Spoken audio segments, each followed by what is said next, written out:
everyday people shouldn't have to have a degree in finance in order to beat inflation, and that's what a lot of people, there it is, have to do. Yeah, exactly.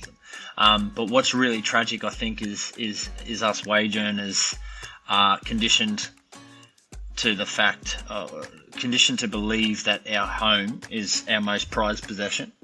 And through these really tumultuous times whereby interest rates are starting to rise and people are over-indebted, what's really tragic is that you will try and protect that home at all costs. Well, hello, human. Thanks so much for tuning in to the Be You Get Paid podcast. I'm your host, Amy Taylor, and I have one goal by being in your ears: to explore as many conversations and perspectives as possible on stuff we did not learn in school. Stuff that would have actually helped a lot more of us thrive rather than just survive as grown-ups in an often challenging and ever-changing world. As the title might suggest, this includes anything involved with knowing ourselves, understanding money, and generally anything that might offer some insight into how we can all be happier humans. With that in mind, wherever you're listening, you'll find links to some of the best resources I have personally found to help with all of those things. Sometimes I'll talk about these in a bit more detail, and I want you to know I will only ever recommend products, services, and companies that I am a customer or user of myself. Now, we're all grown-ups here, and as such, you'll possibly hear the occasional use of grown-up language. More importantly, anything discussed here is personal opinion and intended for conversational and educational purposes only, and should not be taken as financial or investment advice. That's the housekeeping done. Let's get into what I hope is some helpful chat. Yeah. So, Mr. Daz Bea, let's just get into it. So, I met you. Okay. You reminded me how cool online communities are, because when I started sort of learning affiliate marketing and doing all that kind of side hustly stuff almost 10 years ago now, I felt like I met the best friends straight away, just because everyone's got this thing in common, and Bitcoin is exactly the same. And I feel like when you and I connected through the Bitcoin Live team ahead of the event, shout out to those guys, Australia's first Bitcoin only conference. If you're anywhere near Australia within traveling distance, make sure you get your bum there next year, because it was so great. And then so we connected to do a panel, spoke on the phone or spoke on Zoom or Google Meet or something not long after we got introduced, and it was just like, oh, I've known you for years. It was great. And that's what I feel like this community is like. We're a bit of a cult, but a great one. So the reason I wanted to talk to you, you are the first person I've interviewed for this podcast with zero prep, which feels really great. I'm kind of just going left field. I'm not going to prepare, because the conversations we've had have been so kind of like a perfect example to me of, middle class, working guy, family man, you're a tradie, just doing everything you can to be a good stand-up citizen who's providing for his family, and then you get onto Bitcoin and you get fired up about all the things that make it amazing. And I feel like that's a really good conversation to have. So before we go back to you being a tradie and all the rest of it, because there's things that I want you to explain to me that I think the average person just doesn't understand anyway in relation to Bitcoin, but also just in relation to life. But tell me how you came to Bitcoin, because everyone's got their story, and kind of you're based in Australia. You live up in Cairns, which is right at the top end of the country for anyone who doesn't know. Tell me how you got to Bitcoin and when, and what that journey's been. It's a long story. I'll try and make it as succinct as possible, but appreciate the words, appreciate the thoughts, and appreciate you having me on for a start. But I came to Bitcoin from a bit of a hustling investment type of lens, and I'll go back to my early 20s. I was in sales all my life, and sort of got to a point where I realized my base wage salary wasn't going to cut it if I wanted to bring little humans into the world. And really where I started to look at my life, look at my income, look at what I could do to hustle. And coming from a working class family, I haven't come from capital. So one thing I learned quickly is I had lots of really what I thought were cool ideas, but lack of capital to execute anything. So that was really something I wanted to change in my life. And one way to do that in Australia is to go through a trade. So that's, tradies make good wage, typically in this country. So I always wanted to be a sparky, and at the ripe old age of 29, I decided that's what I was going to do. So I complete career shift. Took late bloomer. I took 3 years. I was a late bloomer, and so I did a lot of research on what I could do, and it was around that time that we were starting to think about family, wife and I, so to bring kids into the world. So I knew I could only do it at the public utility because apprentices get paid shithouse in Australia. So I knew what I needed to earn to at least try and keep bread on the table. And it took me 3 years of hustling to get in as a tradie because I was older. I come from a sales background. They looked at my resume. I didn't really apply myself in high school. I scored bad grades. So they're looking at my resume and going, this guy's not a good fit for a tradie. So it was one of those things, just tenacity and just keep turning up. Well, not from Sparky's perspective. So you need to have a certain level of math and physics before they let you through for being a Sparky. Otherwise, you quickly zap yourself and you don't survive very long. So that's generally the way things go. But it's one of those things, just been a pain in the arse. Like, just keep rocking up, right? And they eventually say, I'm sick of interviewing this guy. Just give him a shot. So to help myself, I took on some study as well. So I was doing an advanced diploma through, an associate degree it was, through USQ, as it's like basically like its first 2 years of a 4-year uni degree in engineering. So I did that to try and make myself more attractive. And at the end of the day, that's kind of what got me over the line. Fast forward, I ended up doing my trade 4 years. Yeah, sure. I think we've got a bit of a delay, but that'd be right. It's bearable. So you were studying to become a Sparky at uni. Was that around a job? Because I'm assuming you had to keep working and earning money whilst you were studying. Is this what you mean? Yeah, I worked full time as a cigarette salesman. Have you ever seen that movie, Thank You for Smoking? I was like that guy, but less cool. Wow. Okay, continue. So fast forward, you become a Sparky, go into the industry. Become a Sparky.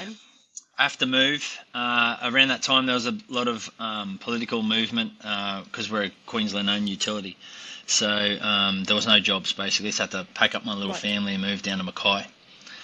And it was in Mackay on single wage, 2 young kids. Youngest one was 3 months, and started struggling a little bit as far as because I wasn't a tradie anymore. I was earning a wage in an office. So I was employed more on my engineering degree background, not so much hands-on tools, right?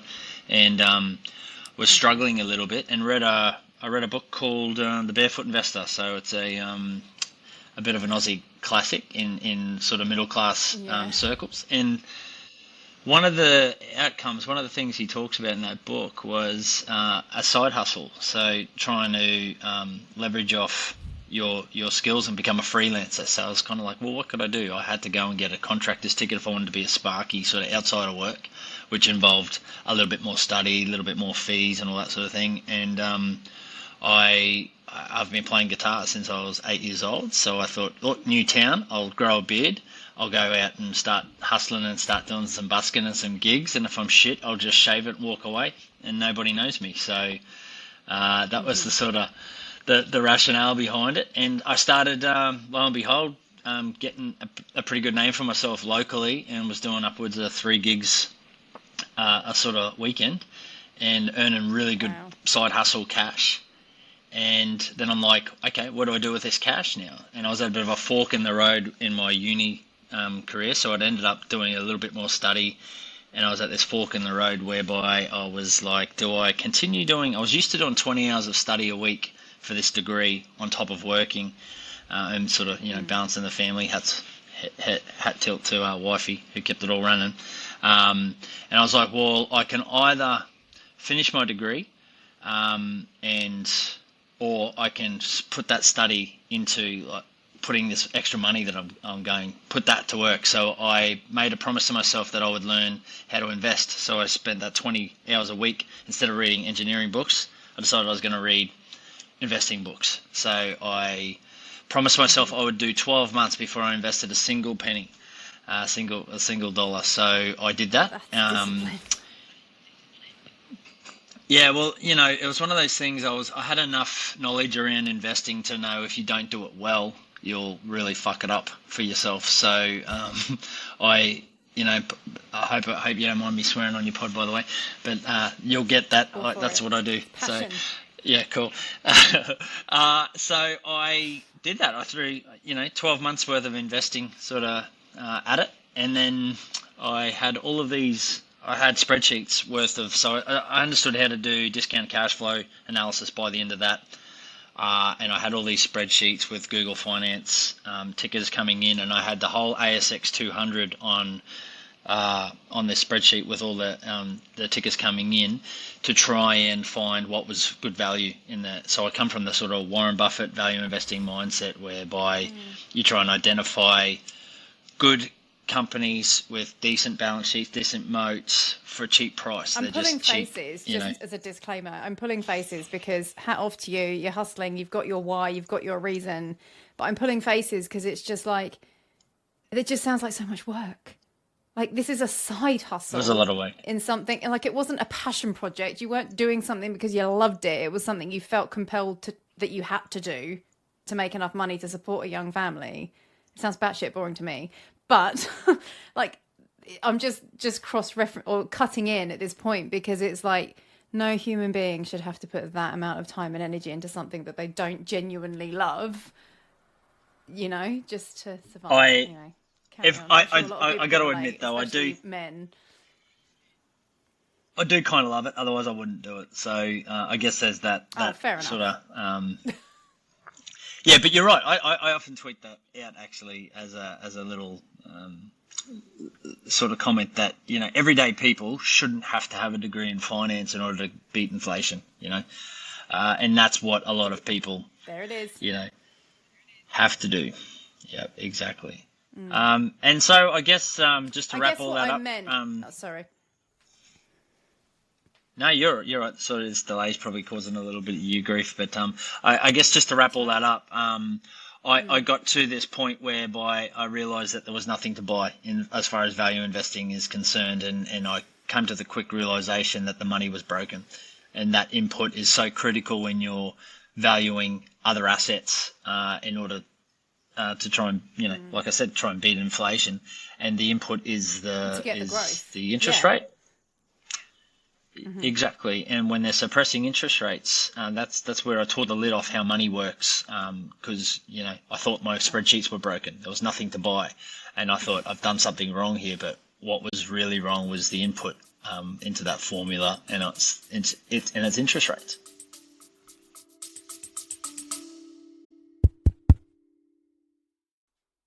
Now, are you someone who has swallowed the orange pill and going big on Bitcoin? If you are considering putting an amount of money into this world-changing asset and are feeling like you won't sleep at night without a little one-on-one guidance, you are in the right place. Look no further than the incredible team of amazing humans at the Bitcoin Advisor, who I've had the pleasure of meeting in person a few times now. Entrusted with managing over $1 billion, that's a B, not an M, $1 billion in assets they've been responsible for. The team at the Bitcoin Advisor have been serving clients since 2016 with buying, securing, very, very important. If you don't know what that means, you definitely need their help. Buying, securing, and or managing your Bitcoin on a bigger scale, particularly if you have family who don't know what to do in the event that you very sadly get hit by a bus. You need these guys' help, trust me. I will admit, understanding Bitcoin from scratch is not easy. It is overwhelming, and you'll be shortcutting hours of reading and learning and podcasts and articles and all the things if you try and do all this yourself, especially if you try and do it in a hurry when the price starts taking off and the FOMO kicks in. I keep saying that because it's true. You're human. It will. So book in a chat with these guys before that happens. Tell Peter and Andy that I sent you, and they will take extra special care of you. So just head over to bugetpaid.com/BTC advice. That's bugetpaid.com BTC ADVICE. bugetpaid.com/BTC advice. Hope that makes sense. This will be in the show notes. So in simple terms, you're basically trying to, what sort of time horizon were you learning to invest with in mind? Long term. I've always been so sort retirement, accumulating for retirement. Definitely, yeah, and optionality. Right, so when you say that you yeah, income streams. Yeah, exactly. Just trying to increase cash flow, full stop, with a long-term sort of time horizon. Like at some stage through there as well, I was looking at my superannuation, going, "Geez, this isn't enough to retire on." Like doing all the calculations on where I was in life, accelerating that out, having an idea of where I wanted to be. I don't want to be working until I'm 67, but it was looking like that was going to be an inevitable. That was going to happen. So I was like, shit, you need to do something. And so just to break it down again, so, I mean, a lot of people listening to this might understand what you mean without having it explained, but the input of interest rates being that you had a mortgage and you have other debts with interest rate and you can't invest to beat what they are likely to do. It's a good time to be talking about this after what's happened in the last year in most Western countries, right? You know, everyone just got carried away thinking that mortgages would be 2-3% forever. So it's probably relevant right now. When you do a discount cash flow analysis, basically what that means is you're trying to value a stock and you're trying to say, okay, if BHP was trading for $45, what the hell does that actually mean, right? When you go and you value a business or you value anything or you value any other asset, what you're doing is a comparison rate between your quote-unquote risk-free rate of return. So if your risk-free rate of return is government bonds interest rates, that's basically the yardstick by which you compare all other assets. So it makes sense if you can lend the government, say, let's use, say 5%. If you can lend the government money at 5%, and it's quote-unquote the risk-free rate of return, they can print it out of thin air and pay you back at any time. Theoretically, they won't default. So there's your risk-free. That's your bar. And then if you go out on the risk curve, so you want to go out into stocks of a company, then it stands to reason that you're going to want a rate of return that's higher than the 5%. So you're always comparing against that risk-free rate of return. So when they suppress interest rates down towards zero, it has an inverse effect on the price you're willing to pay for all other assets, and they go to infinity. So as interest rates approach zero, stock valuations go to infinity, and that's the comparison rate and how that works. So when you're navigating investments, you're always comparing back to what do I get for taking on zero risk, which is arguable. Yeah.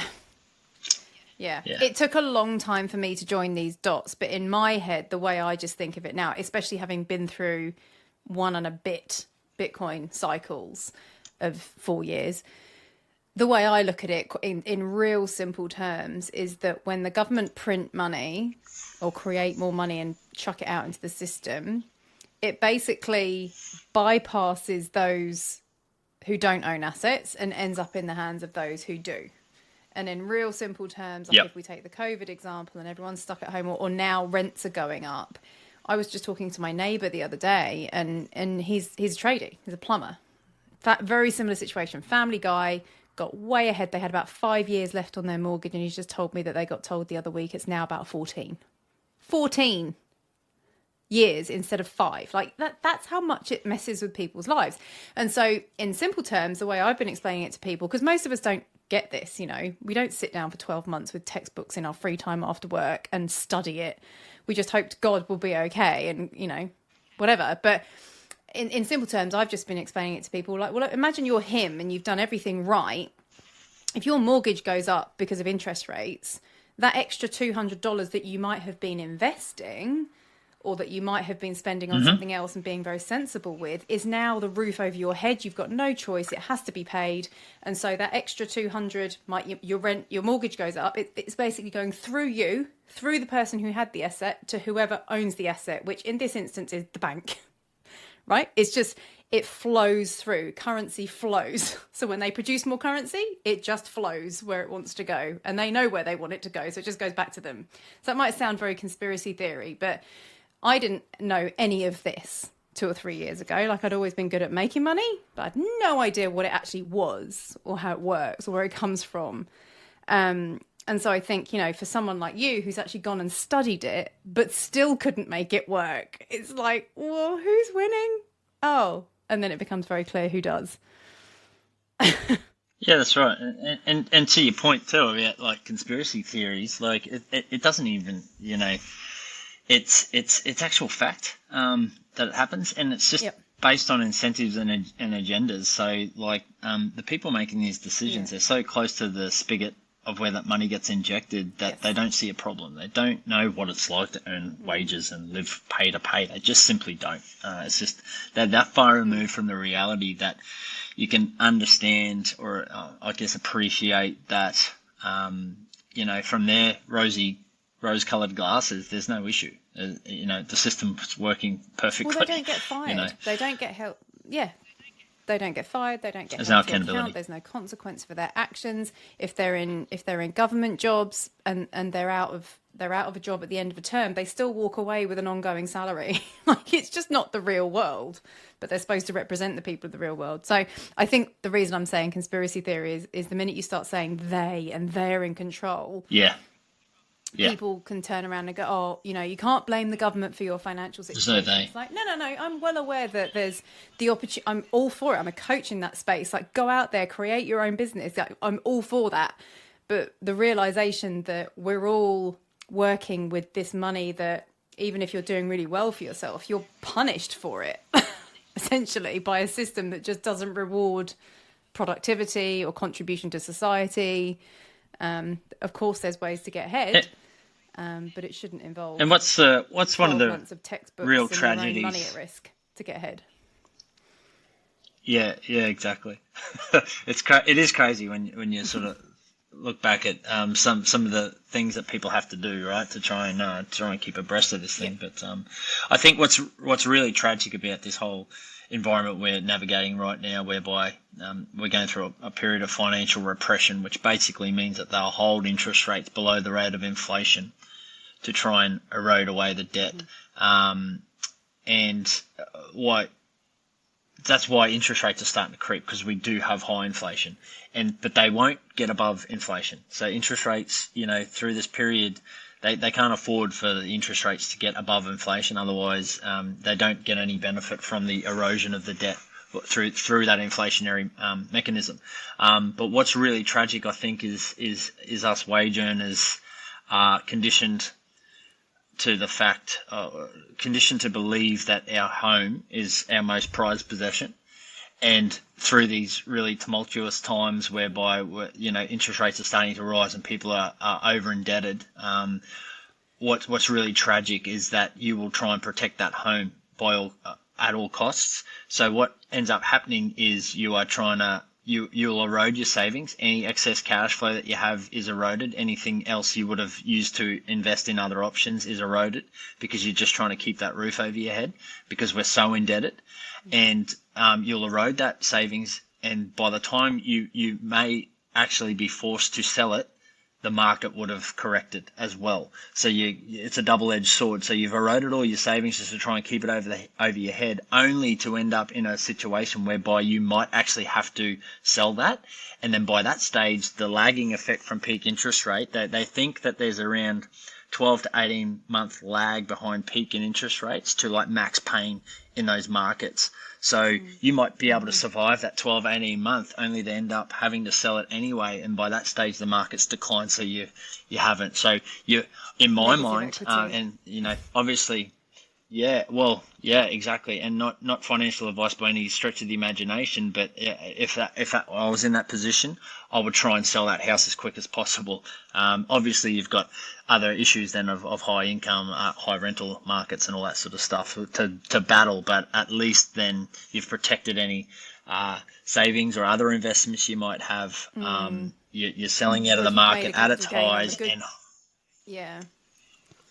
exactly, and your principal place of residence, you don't have to pay capital gain on, right? So you you may be able to write it out. Is just a strategy to keep in mind and to think about, like to each their own and different priorities. And for me, for you, ask my wife. That is the exact opposite of what she would do, right? Because she's very much more uh, wants that safety net of having a roof over the head for the kids and all that sort of thing, which I get. I totally get it. So but it's it's just another example of being hard to navigate, for everyday people. Why do you think it is? Like, I mean, you're around the same age as me, millennials, or just on the cusp of millennials and Hanging on. Gen X? No, yeah, whatever the one above us is. I think I'm like one of the What oldest millennials. So it's Yeah. Do you think it's just conditioning from because it's what our parents did, and our parents were of a generation where interest rates made it worth owning a home, and they were, they hadn't, the house prices hadn't got out of control because of inflation and because of government printing money. It's been happening for decades and for centuries. If you look back and you read the Bitcoin Standard and you go down the rabbit hole like we have. But do you think it's just, I think it's conditioning from our parents' generation, because for them it was the right move. For them it was doable. It was affordable. And so do you think it's just conditioning? um, Or because Australia seems particularly obsessed with real estate. if I mean, going sort of back to what I said earlier in this conversation around tradies getting paid well, that's only a condition of market conditions, right? So I think it's multifaceted. I think it's what you were saying about the parents. That's the environment they grew up in. But we've always encouraged housing as a means to save in this country, largely based on the fact that if we take away mining, the only other thing we really have is construction. We're sort of growing population over time, quite a small base, living quite coastal. I think there's a lot of inputs into that, and a lot of government policy has been shaped around housing. And for people to get ahead in this country, it was very, very typical for people to be able. People understand real estate. People don't understand equities. People don't understand how to value companies, but they understand number go up in real estate terms. And we were, benefited from sort of the 1980s through to the early 2000s of property prices doubling every 10 years. So it was a no-brainer, right? If you didn't do it, you were deemed silly because it was so evident that those asset appreciation was going to keep going, and that's what the real tragic thing is around real estate is you talk to or you go and have a look at Robert Kiyosaki, the author of Rich Dad Poor Dad, one of the quote unquote most successful real estate investors of all time, and he shakes his head at our policies. He shakes his head at that whole thought around negative gearing. He's like, your job is to increase cash flow. Celebrating negative cash flows is a crazy, crazy notion. Yet in this country, people think, and it's a real gap in knowledge as well. Like, people think negative gearing is, I get it back at tax time. It's like, no, it just reduces your taxable income. You're not getting dollar for dollar back at tax time if you've got negative gearing. And it's the crazy celebrated notion of like reducing your cash flows over time to. And hope and praying that your capital appreciation, your house price goes up in value over time. And since 2008, that just hasn't been the case. No. And hoping that you don't need to suddenly liquidate any of that money quickly, because that's not necessary. Property is not liquid cash. But what you were saying as That's well about really. Robert Kiyosaki, that was the book that... Go on. Liquidating. Oh, I was going to say. Yeah, it's a really good point as well. Through this period, we just spoke about that terminology, financial repression. So it's really tempting, right, to go and lever up, it's because your debt will get inflated away as well. Why interest rates are below the rate of inflation over time? Your $400,000 mortgage on your investment property may not seem so bad if a loaf of bread's $1,000. which is sort of the environment that we're trying to navigate through over the next couple of years. But the real problem, the real danger with having excess leverage in these environments is that it's going to be tumultuous in the interim. Like our underlying value of currency, you could argue is failing. And there's a really good book called When Money Dies, about the Weimar Republic, and the hyperinflationary event. And you can see like the price of gold through that period of really high inflation was whipsawing around. And that's exactly what you've got to be worried about, having too much leverage in this environment, is your serviceability. So there's a recession looming. That means loss of jobs. So how confident are you that you are going to be able to service all of that debt? And mind you, the other really dangerous precedent that we saw through the COVID lockdowns with these rental moratoriums as well. So if there's really major financial duress, you will not be able to raise your rents. There's already, I know, a property investor in Canada. They're limited to raising their rents to 2% a year while they're running through high interest rate environment. So it's really dangerous for the middle class, because we try and get ahead, and then it's very easy to wipe us out because we just don't have excess cash flows in order to be able to cover off all of that liability. It was really interesting as well, going back to what you said about the Weimar Republic. I've tweeted and posted during COVID. I wrote an article about when Australia got real crazy. That was my awakening, I guess. I just started I was at the start of COVID, I was still doing videos on a YouTube channel for my affiliate marketing business, and just doing content talking about stay at home. I was still very much do as you're told.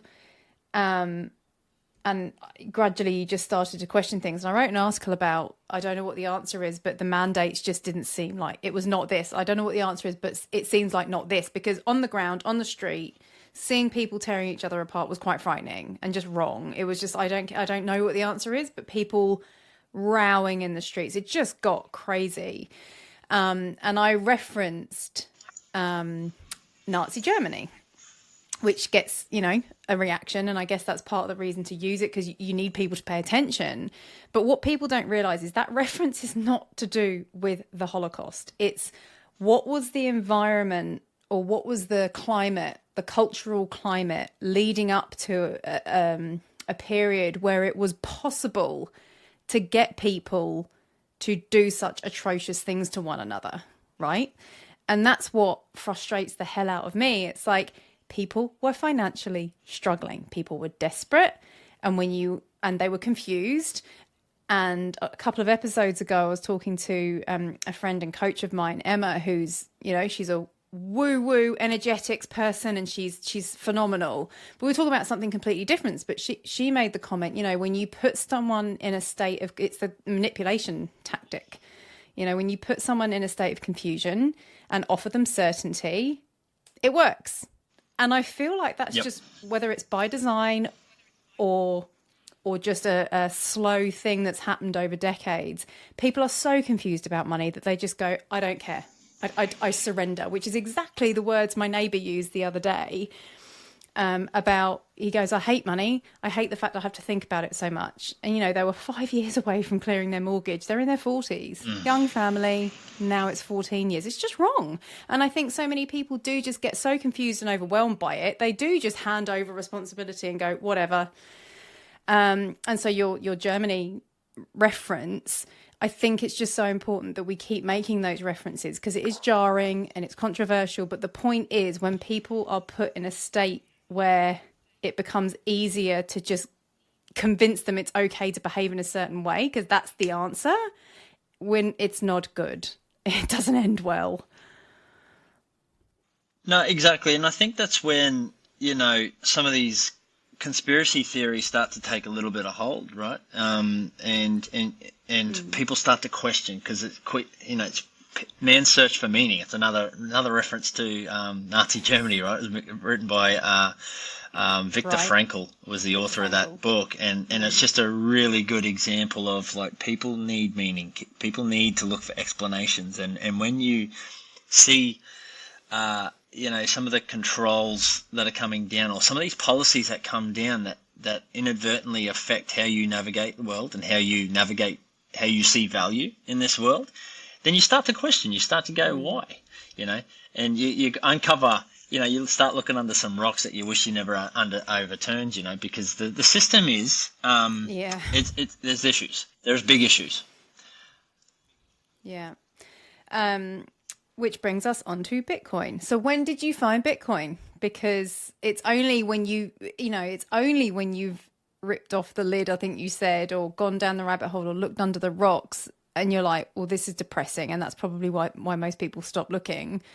But then you find out about this thing that actually offers such a ridiculous amount of hope and optimism. And that's what Bitcoin Live was about. You just walked into a room full of optimism, hope, enthusiasm, energy, all sorts of people, all sorts of opinions. Doesn't matter what you believe politically, religiously, doesn't matter. Money affects everyone. And it was just this energy. So how did you find Bitcoin? When did that happen? So it was after the COVID shock, right? So the COVID lockdowns. I actually, being sort of plugged into macro and finance, I started to understand, like I was saying, understand the money input into those valuations. And then I had all these spreadsheets, and I had like something out of that ASX 200. I had 3 stocks on my list out of all of that deemed were quote unquote fair value, right? But they had distressed balance sheets. And then the COVID, we had a 40% drawdown in the ASX in the stock market. And after a 40% drawdown, I'm rubbing my little hands together because I'm sitting on some excess cash. Yeah. I'm like, yes, here's my opportunity. Here's my Buffett. Here's my Buffett opportunity. Swoop in. Yeah. Yeah. And there were 6 stocks instead of 3 after a 40% drawdown. And I was going, there's something fundamentally wrong here. And that's really where I started looking at macro and how money works and the money history. And so I was listening to a lot of Preston Pish from his value investing podcast, going back through their back catalogue, and that's where I stumbled across Bitcoin. So I'm like, the money's breaking. Became probably a bit of a gold bug, really. Started this was all very quick, mind you. So I'm a bit of a vivacious reader. So once I sort of get on a topic, I absolutely devour books when I'm motivated. Yeah. And so quickly went from gold bug to why did gold fail to holy shit, there's Bitcoin. Maybe I need to own some of this. Then the inevitable shitcoinery that goes along with Bitcoin. You're like, what if I'm wrong? Maybe I should diversify. What if Bitcoin's not the only thing? And then coming full circle. So it was only then later on when I started trying to teach my friends and family and writing articles. Because I had many, many, many conversations about what I'd discovered, what I was learning, how the money works, all of these things. And then I thought, why don't you all understand? So instead of sounding like a broken record, I thought I'd write it down, and then I've got a reference for my thoughts around why. And then I was just starting to loop Bitcoin in as a option for people to consider as a portion of their portfolio, very much from just the respect that you don't need a big allocation to protect everything else that you might have going on, 1 or 2%, and then quickly finding that once you do start to understand it, really start learning about it and trying to poke holes in it. So I tried to break it, right? So being an engineer and technically minded and having a little bit of experience with, I wouldn't say I understand the code necessarily, but I do know enough about programming and electronics and so forth to really start trying to say, okay, where does this thing fail? And realizing I couldn't break it, where I'm like, holy shit, what have we stumbled upon here, right? And then by the same token, I couldn't say the same for the other shitcoins. So I was trying to write an article and I was trying to tell people why I owned Ethereum. And I couldn't say the same things. I couldn't say anything about the scarcity. I couldn't say anything about the decentralization or the protocol as or money. the rope as money, exactly. And then that's when I went basically Bitcoin maxi and just got rid of all my shitcoins, and went all in on Bitcoin. And again, you kind of have to go through that, I think, or some people have to go through it if they get, the money goggles go on and you get greedy. It's human. And I've stopped trying to stop people doing that, because it's like you almost have to, everyone needs to go through some degree of pain to fully appreciate it, as long as it doesn't completely put them off. And that's the frustrating thing about a lot of this stuff. I think so many people are put off for life because of a bad experience. The people that introduced me to some shitcoinery to start with, but I'm grateful because it's what got me into Bitcoin. I haven't touched it since 2017. I'm just like, oh, Awesome. I mean, they're very successful. They're fine, but it's sad, you know. But to change tack a bit with, I actually thought you'd been in Bitcoin a lot longer than that. To change tack a bit, Newbie. one of the big questions that always comes up, which I want to talk to you about because you are a Sparky, or you know, you work for an energy company. It's a government-owned entity, and when we first spoke, and this is me being a bit selfish and leveraging everything I believe about being you and getting paid, especially because you're someone who chose to change career and try something new in order to make more money, and you know, it's not quite gone how you would have thought, but thankfully you found Bitcoin, so you'll be fine. When we spoke the first time, I was like, why aren't you just waxing lyrical about Bitcoin to everyone you work for and getting them to like mine it and use the grid? And I don't even know how the grid works. And like, because the average person will just question. They've got all the FUD and all the mainstream media narratives in their head about Bitcoin uses lots of energy. Well, yes. And that's bad. Why? Because I couldn't have told you 2 years ago how the energy in my house works. I don't think most people could. We just take it for granted. So tell me, break down in simple terms how the grid works. And it was funny, just before I got on with you, I saw an Alex Epstein video. For anyone who doesn't know who he is, look up his book, Fossil Future. And his little clip on Instagram, he was on Fox News, was saying how the government have had us under the control of the grid, as in we are forced to use the grid. So tell us how the grid works and your role in it and what you do. And then I'm going to bully you into telling your bosses to mine Bitcoin from it. Well, yeah, so there's a bit to unpack there, but grids. So generally how grids work is you have generational assets dispersed geographically across a state. So for us in Australia, our whole eastern sort of seaboard is connected with transmission. We have a variety of different generational assets. So typically most of our base load power comes from coal in this country. We also have gas, and then obviously we have other assets which are obviously beginning to proliferate in the renewable space, like wind, solar, hydro. So they will be spread out everywhere. Country. We are. We're really lucky, and we're probably one of the only countries that will actually be able to pull off a net zero approach with 100% renewables without nuclear. So nuclear is not a power generational asset in this country. It's not even on the table for discussion in this country, much to my dismay, because I believe there's a bit in that, but I won't get sidetracked on that topic just yet. And so the problem is with generation is you need to get that to your consumer, and how you get that to the consumer is via a grid. So you have a couple of different levels on the grid. One is transmission. So transmission is really high voltage. So the problem with transporting electrons to people who use them is that electrons flowing through a conductor, a conducting medium, so typically your poles and wires, your wires through the air, if you have a lot of current, that generates a lot of heat and there's a lot of waste. So what you need to do is boost the voltage. So power is directly proportional to voltage and current. So if you can change any one of those two parameters, if you have really high current, you have really high heat. If you can lower your current, you need to boost your volts because they're directly proportional. So you boost your volts really, really high, and then it allows you to transmit that power really long distances, minimizing your loss because you're lowering your current, doesn't generate as much heat. It's quicker. So you do that through substations.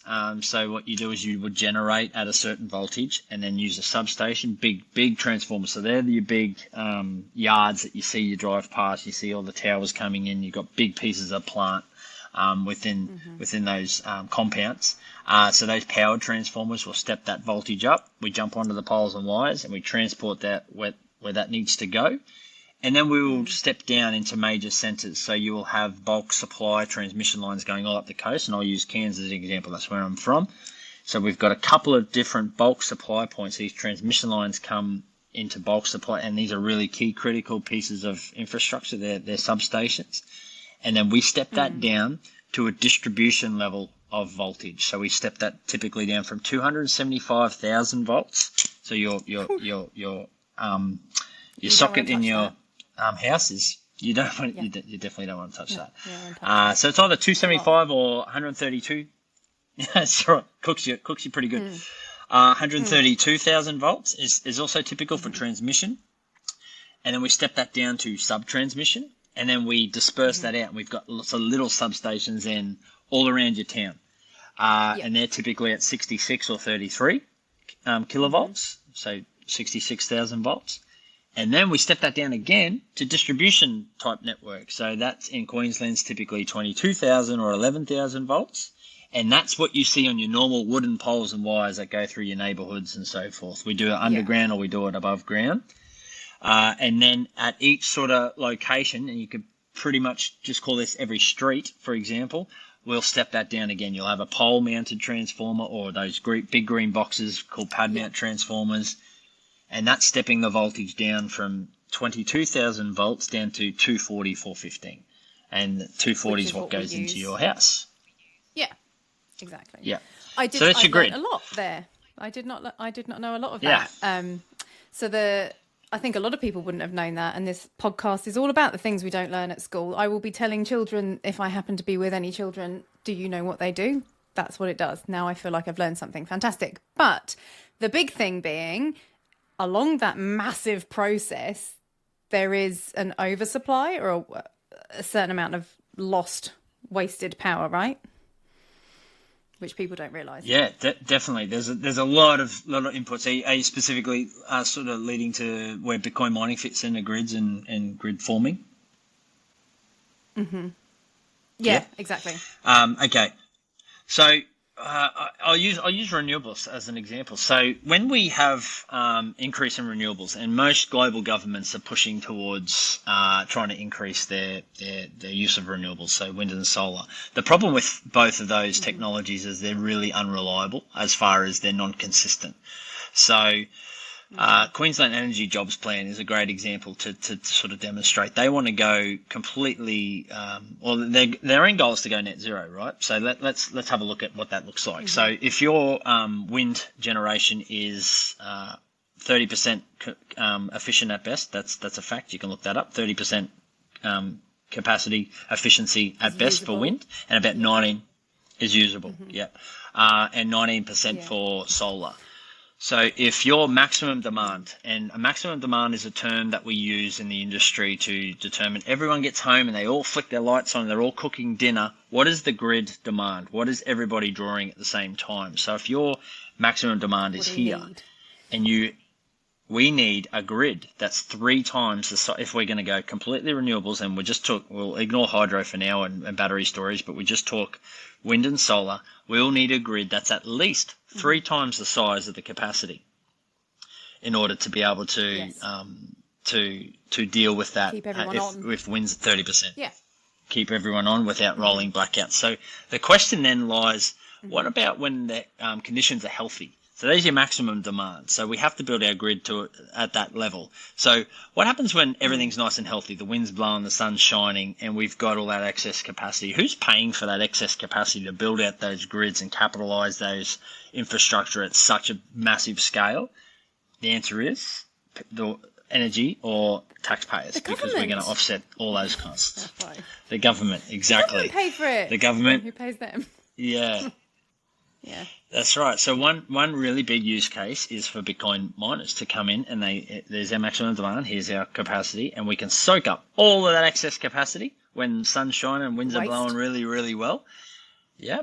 And then we can monetize and that excess that excess energy. And then what happens is a big massive storm blows in, and all that solar gets dropped off. Then we just send a signal to the Bitcoin miners to ramp down, and they will basically just drop off the network. And now our capacity, our excess capacity, is within limits of our maximum demand, and we avoid that rolling blackout.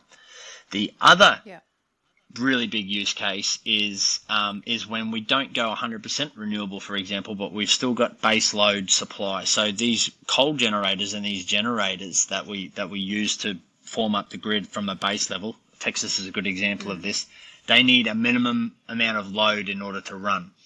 So if you've got, a whole heap of generators running in parallel, if you don't give them enough load, they actually bog down, and it's actually really dangerous for the plant over the life cycle of the plant. So if you're building out excess renewables on top of this grid, you're putting putting less pressure on those generators in order to run, but you still want them to run because you still need that nice safe base load. We don't have 3 times the grid, right? So we've only got, but we're putting more and more infrastructure onto that. So there's another use case for them to go and soak up and take that excess demand when times are good, and then give it back to the grid essentially to say, okay, I've been using this, but now guys can borrow it, and that's a massive use case for shoring up the grid, and that's what's happening in Texas with ERCOT. They've got excess renewables, they're starting to put more in, but they're still reliant on that base load supply. So they need to make sure that they've got enough generators running to cater for the worst case scenarios. And that's where they're using Bitcoin mining to soak up that excess capacity.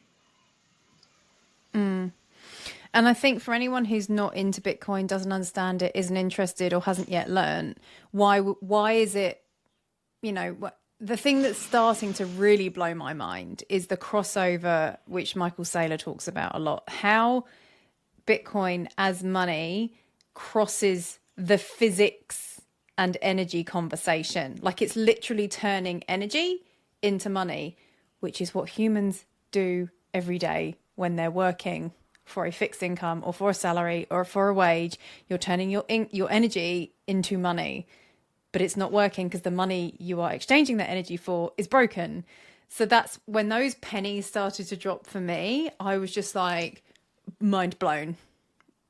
This thing, if you talk about, as you were talking about the surplus of energy that isn't being used, there's a lot of people out there who point fingers at the government or point fingers at the rich and say, tax the rich because they've got this big surplus of money. They should just give it to less wealthy or underprivileged people. The billionaires should just give their surplus of money away. And it's like, if that's your level of thinking, fine, whether you agree with it or not. Well, I don't agree with that level of thinking, or that way of thinking. But if you have the ability to think a surplus is wrong, listen to Daz. Listen to what he's saying about how the energy to your house is supplied and why it's expensive at the moment, because you're dependent on this grid that is completely inefficient. Completely. Yeah, and there's a really good point. And yet there is so much waste, and people are paying more for what they use. It just doesn't make sense. Yeah, and there's probably something I should double back on, which I didn't explain in the first pass with that, which is a really good point you brought up. When you want to turn your light on at home and you want to put your stove on, there has to be generational capacity at the ready, already on. It's not... At the generator end, we don't just flick on a switch. Yeah, exactly. So we've got to have that spare capacity in the grid in order for you to be able to enable that maximum demand. So when everyone wants to turn on at the same time, we have to have those generators running. We have to have that spare capacity in the system in order to be able to provide those electrons for you. We can't invent them out of thin air. And that's really where I guess there's so much excess capacity and so much waste in that system when it's not being used efficiently. That's really where Bitcoin is coming to the fore, with being able to directly monetize that excess capacity in a monetary good. And it's tying the physical and the digital realm together. The only way you can make that transfer between the physical and the digital realm is through energy transfer and energy usage. And energy usage, there's so many of these sort of woke agendas around, using energy as wasteful, but there's a very high direct correlation between human flourishing and energy use. We should be looking to increase our energy use at every opportunity. And Bitcoin mining is the input to make that happen, particularly in these developing countries. Like, it is so asinine, such a tragedy for us to be dictating to those developing nations that, we've had decades worth of excess energy, and you know we've been chewing fossil fuels, and we've flourished, you know, as a result of that, and we have the hide to, you know, deny them those same opportunities purely because some, you know, some studies indicate a correlation between carbon and temperatures, which you know has been. I've seen enough evidence to really question that as well. So it's all about these narratives and the agendas, and energy is such a game changer.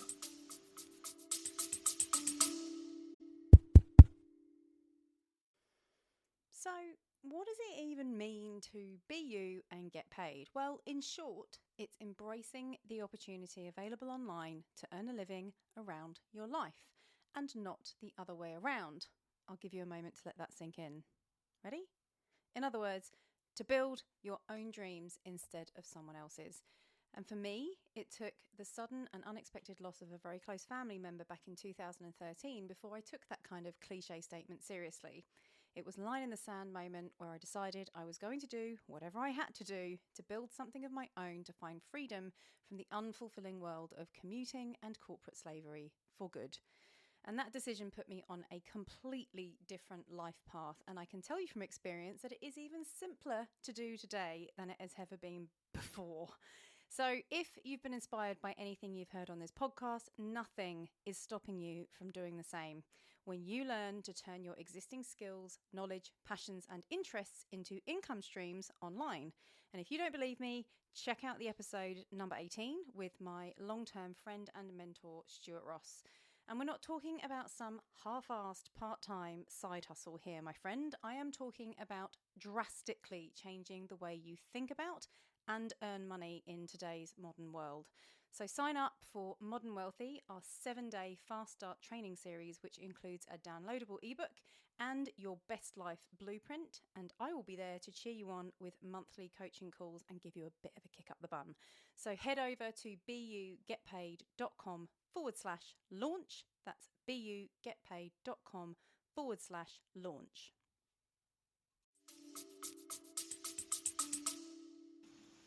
Yeah. And money is, and we're probably starting to get into a conversation that you just can't possibly appreciate if you haven't learned about how money works. I'm trying to touch on little bits as much as possible in every conversation to try and join the dots, but you can't do it in an hour. You can't do it in 2 hours. It's, you know, I'm just hoping this podcast inspires enough of a curiosity for people to go, I kind of get what you're saying. I'll go and read a book and figure out the rest. Or because everyone will get it differently. It's like advertising, you know, you've got to hear it 7 times or whatever before it actually sinks in. But I just think that energy conversation, especially from a tradie who's a family man, who, you know, who just gets it. You just get it. The energy conversation in a way that when we were talking the first time, I was just like, this is so dumb. And you know, Bitcoin, like, and I think I said to you, why aren't you telling all your bosses about it? And you were like, well, I can't, it's the government, it's sensitive. But I feel like, I hope, you know, from especially since going to Bitcoin Alive and just the more you talk to other people, you're like, this is not dangerous to talk about. This is just sensible. You know, why are people around the world suddenly struggling to pay their bills when we're literally wasting energy? And I think Saifedean talks about it in the Bitcoin Standard about the history of price controls, which is essentially what's happening.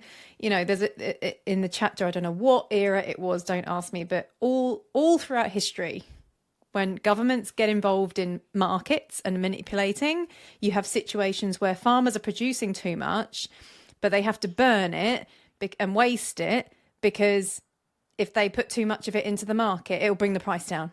It'll be cheaper for people. Can't have that. It's just this stuff is just so dumb when you start to see it for what it is. And it is all related, right? So as humans, you know, expending our time and energy for wages, it's you know, money is supposed to be a store of energy. It's a store of your time. Yeah. You know, money is time plus energy, and as humans, money is it's a fundamental way of communicating value between each other.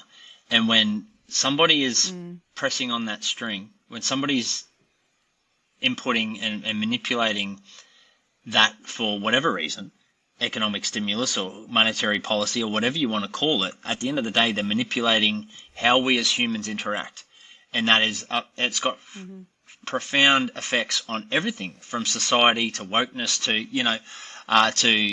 to the bond between parents and children and war. Exactly. There are so many, there's so many things downstream of money that it's mind blowing, and that's what I really we alluded to this earlier in the convo. Like, Bitcoin is hope, and it really fucking is. Like, it's when you start to understand the downstream effects of the fuckery that goes on with money, it is diabolical. It is completely it just erodes it erodes the human condition, and that's why. We sound evangelical, but when you fix the money, you can literally fix the world. And when you start to realize that, and we, like the Bitcoin Alive conference in Sydney it was optimism. It was a celebration of hope and love and, just good people who genuinely want to fix the world. And it's one of these crazy, crazy things where I've never experienced that sense of optimism. And we've got the smartest people I've come across in the last decade are Bitcoiners. Like, and they don't have to be famous or, these influencers or anything like that. It's just general conversation for people. You go, you know what? You fucking get it, mate. You know what's going on. You know what's wrong with the fundamentals, and we know how to fix it. And it is hope, and we're going to do it. It's only a matter of time. It's inevitable.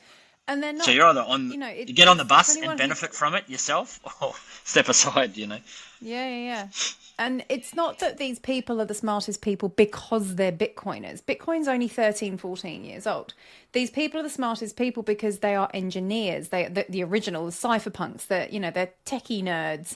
But now you've got people from all walks of life, myself included. I'm like, this is why people are unhappy. I care about happiness. I'm a coach who does stuff based on data about people's happiness. Like, it's not okay. And like you say, everything is downstream of money. If individuals are struggling, their families are struggling, their relationships are struggling, you have that with 8 billion people, society breaks down, we're at war. Like, it is. Everything is downstream of broken money. And that's probably a perfect place to start to wrap up, because you said that you've written everything down that you learned on your journey. People can find that at Looking Glass. I will link it. So Daz, most of those articles shared all his knowledge for free, which I'm dead against. Yep. I think everyone should be paying Daz for his stuff, and we'll be continuing to talk about that so that you do somehow make some money out of it, because it's unreal, that website. There's so much on there. LookingGlassEducation.com. I'll link it. Yep. But just to wrap up, I always ask people a couple of questions. Obviously, the title of this podcast is Be You Get Paid. What advice would you give your younger self at any age on those two things? So what advice would you give yourself about being you? And what advice would you give yourself, your younger self, about money? Pick an age, any age. Okay, be you. So I would definitely have started gigging all your kids for myself. A lot younger age. I would have just done that, because that's gigging's a great side hustle. If you have a talent like singing or being able to play guitar and stuff, it's a great way of earning a side income. I wish I had started earlier, and it feels good, makes people happy.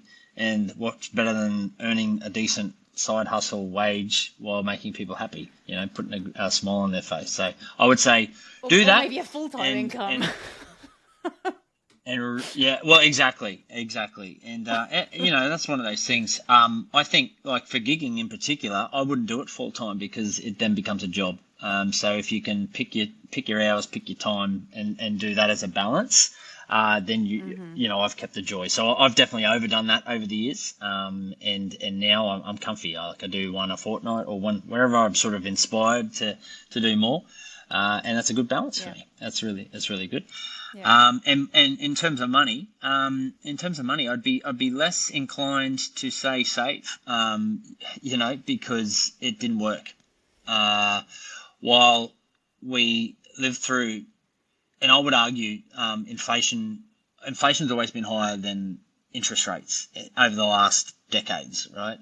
And it was always sort of ingrained in me, you got to save, you got to save, you got to save. But putting it in the bank did absolutely zero for me over the last sort of 20 years. So I would have said you need to learn how to invest earlier.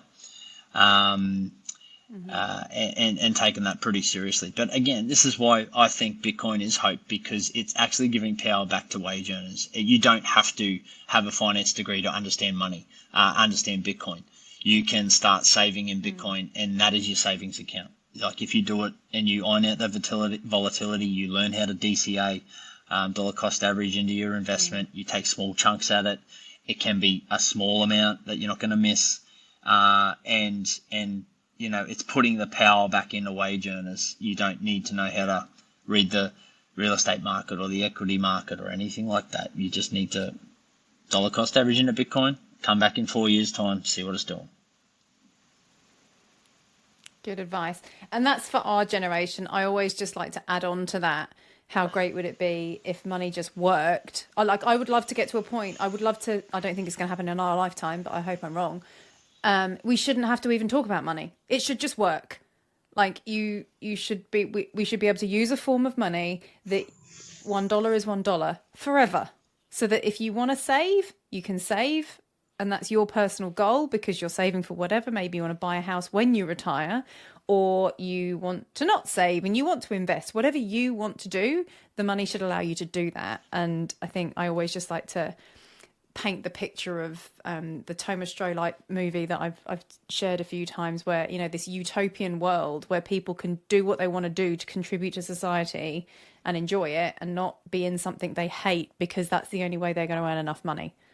But for where we're at right now, in hopefully what is a transition to that world, yes, dollar cost average into Bitcoin. Well, we're in a deflationary world. Yeah, for sure. We're in a deflationary world.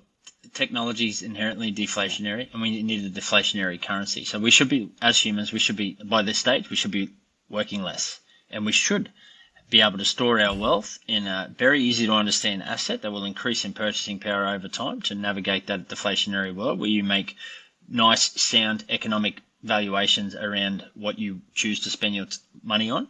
And that will enable human flourishing through enabling us to be able to do whatever the fuck we want to do.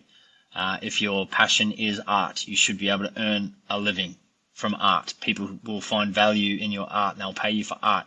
Right now, you can't make money in art unless you're the absolute elite end of that scale.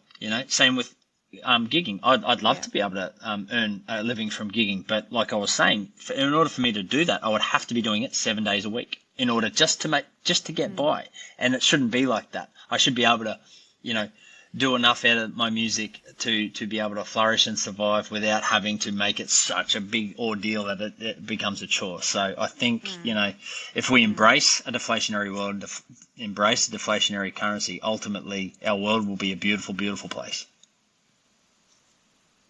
Oh, what a place to finish. I'm just going to finish there. Done. Price of Tomorrow, Jeff Booth. You've pretty much just articulated that whole book in a couple of rants. So well done. Yeah. You. Thank you so much. I will link all your handles and stuff, and people can find you. Cool, mate. When they're on Twitter. Hope I didn't go on too many rants.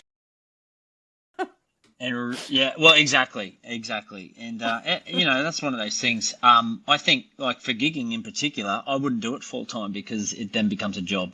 So if you can pick your hours, pick your time, and do that as a balance, then I've kept the joy. So I've definitely overdone that over the years, and now I'm comfy. I do one a fortnight or one wherever I'm sort of inspired to do more, and that's a good balance for me. That's really good. Yeah. And in terms of money, I'd be less inclined to say save, because it didn't work. While we lived through, and I would argue, inflation's always been higher than interest rates over the last decades, right? And it was always sort of ingrained in me, you got to save, you got to save, you got to save. But putting it in the bank did absolutely zero for me over the last sort of 20 years. So I would have said you need to learn how to invest earlier. and taken that pretty seriously. But again, this is why I think Bitcoin is hope, because it's actually giving power back to wage earners. You don't have to have a finance degree to understand money, understand Bitcoin. You can start saving in Bitcoin, and that is your savings account. Like if you do it and you iron out the volatility, you learn how to DCA, dollar cost average into your investment. You take small chunks at it. It can be a small amount that you're not going to miss, and it's putting the power back into wage earners. You don't need to know how to read the real estate market or the equity market or anything like that. You just need to dollar cost average into Bitcoin, come back in 4 years' time, see what it's doing. Good advice. And that's for our generation. I always just like to add on to that. How great would it be if money just worked? I would love to get to a point. I would love to. I don't think it's going to happen in our lifetime, but I hope I'm wrong.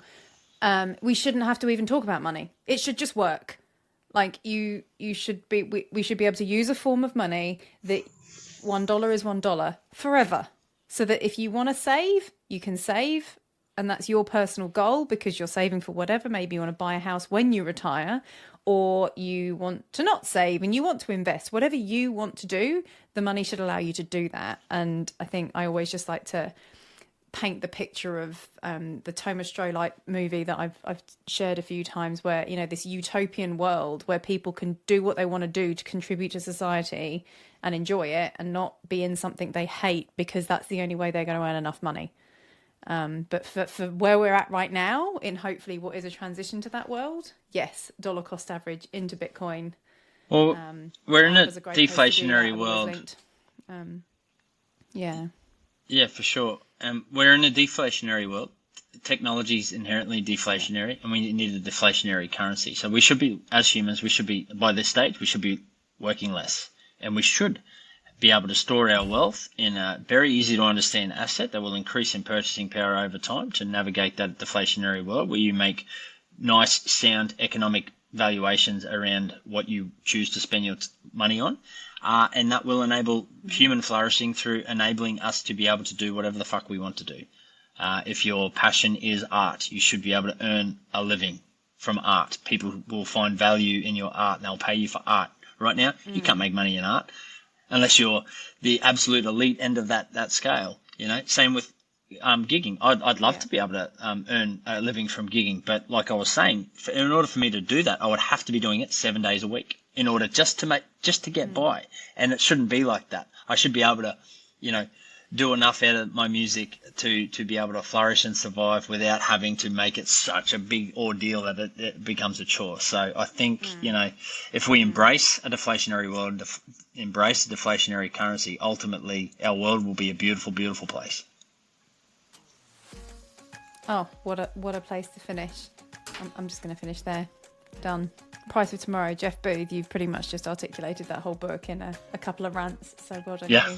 Thank you so much. I will link all your handles and stuff, and people can find you. Cool, mate. When they're on Twitter. Hope I didn't go on too many rants.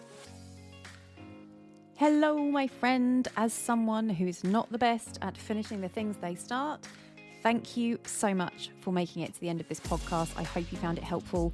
Maybe it piqued your curiosity on something new, or even just made you smile for a few seconds. If any of those things apply here, then all my regular tech challenges and tantrums are well worth it to get this to you. If you heard anything at all that you think could help just even one other human being, there's a couple of things you can do that I would really and truly appreciate. Firstly, you can follow or subscribe wherever you're listening. On most podcast platforms, this is usually just a case of hitting a follow button or a plus sign on the main show page. This means you'll never miss an episode, which is hopefully a win-win for us both. Secondly, if you're feeling really generous, you can leave me a 5-star rating or review wherever you're listening. And lastly, feel free to share an episode with a friend on social media with any thoughts, feedback, suggestions, or even criticism. It's okay, I can take it. Just tag me using the handle @AmyTaylorSays to make sure I see it and can thank you personally. Any or all of these things genuinely mean more human beings see and hear these conversations. So again, thank you for being here and helping me with my mission with Be You Get Paid to help as many people as possible know themselves, know money, and be happy. See you next time.